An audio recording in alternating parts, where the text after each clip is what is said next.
नमस्कार प्यारे बच्चों। आज मैं आप लोगों के लिए एक नई कहानी लेकर के आया हूँ। बहुत पुराने समय की बात है। सुंदरगढ़ राज्य में एक राजा रहता था। वो ना तो भगवान से डरता था और ना ही किसी इंसान से डरता था। वो एक अधर्मी राजा था।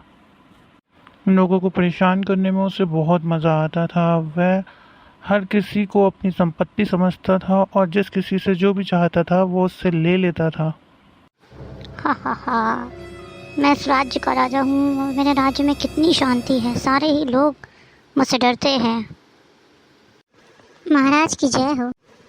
महाराज, मैं आपके राज्य की एक दुखियारी औरत हूँ।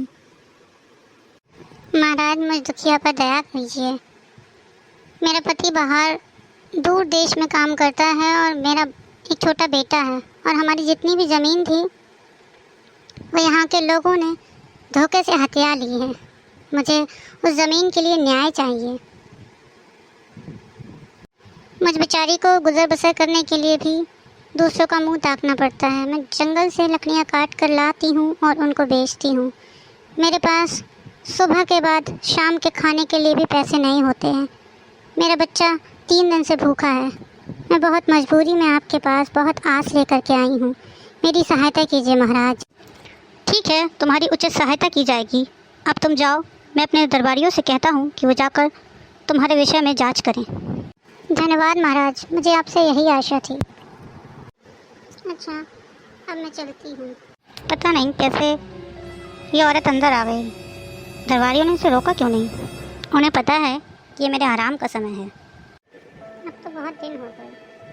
अब जाकर देखती हूँ कि महाराज ने मेरे विषय में क्या निर्णय लिया है। हाँ, अभी बहुत सारे मुकदमे हैं महाराज। जब तुम्हारे मुकदमे की बारी आएगी तब तुम्हारे विषय उचित न्याय दिया जाएगा। न्याय लिया? जी महाराज।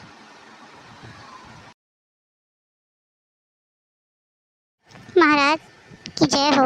मैं कल आपके पास अपना मुकदमा लेकर दोबारा आई थी। आपने मेरे विषय में क्या निर्णय लिया महाराज? हाँ, तुम्हारे विषय में मैं विचार करूँगा। जब तुम्हारा समय आएगा तब मैं ज़रूर से तुम्हारे पक्ष में निर्णय लूँगा। ठीक है महाराज, मैं जाती हूँ।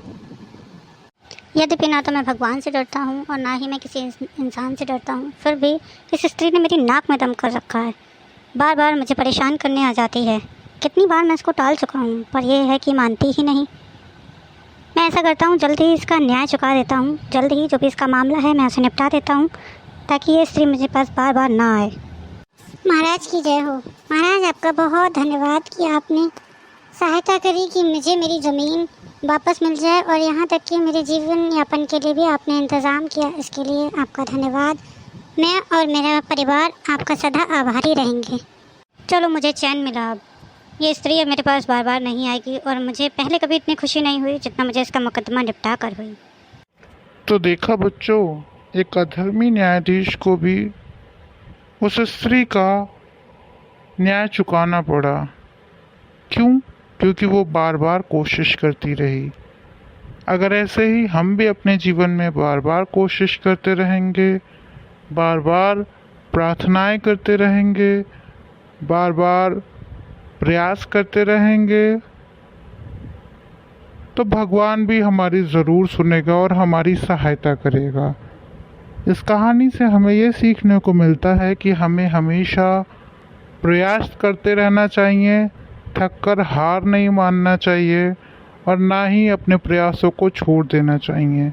उस स्त्री की तरह बार बार बार बार बार बार हम प्रयास करते रहें, हमें निश्चय ही सफलता मिलेगी। ईश्वर आप सबका भला करे और इस कहानी के द्वारा आपके जीवन में बहुतायत से आशीषें मिलें। धन्यवाद।